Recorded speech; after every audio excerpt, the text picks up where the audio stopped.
Срамно е политичката битка да се води со вакви алатки, порача техничката министерка за труд и социјала Рашела Мизрахи, која изминативе денови од страна на функционери и симпатизери на СДСМ стана цел на јавен линч поради нејзината етничка припадност. Таа вели како еврејка во Македонија, растела во средина со различни етнички и верски заедници и дека никогаш не било поставено прашањето за тоа кој што е. Прашува дали ќе било спорно доколку била србинка, влаинка или турчинка. Нема да дозволам никој да го обележи мојот народ како антисемитски народ. Антисемитизам во оваа држава нит постоел, нит ќе постои. Во текот на Втората светска војна, од моето семејство се однесени од Македонија 83 членови. Додека сите вие имате широки семејства, јас тоа го немам. Сите се обиени во Треблинка, во концентрационен камп.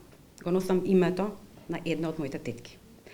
Срамно е во политичка битка да се користат вакви алатки.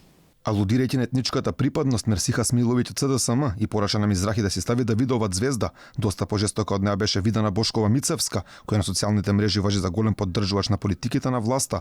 Таа без никаква причина направи етничко профилирање на техничката министерка. Порача дека не е пречело што Мизрахи упаднала во фашистичка партија, велики кај нацистите во влада имало евреи кои се бореле за плата и социјални права. Осуда за ваквите антисемитски напади пристигна од ОПСЕ, велат поратоците од последните 7 години покажуваат дека инцидентите од говор на омраза во Македонија бележат историски пораст за време на предизборните периоди. Мисијата на ОПСЕ во Скопје ги осудува сите форми на расизам, антисеминизам и нетолеранција. Во дадениот момент или било кога, мисијата ги повикува членовите и поддржувачите на сите политички партии да се воздржат од изразување и споделување на вредлива содржина на етички, верски или друг основ. Еден од статусите каде Бошкова Мицевска ја напаѓа Рашела Мизрахи го лајкувал и Зоран Бојаровски, советник за медиуми во владата на СДСМ. Алфа уште пред неколку дена постави прашање до Линденска дали го поддржуваат потегот на Бојаровски, но од таму се уште молчат.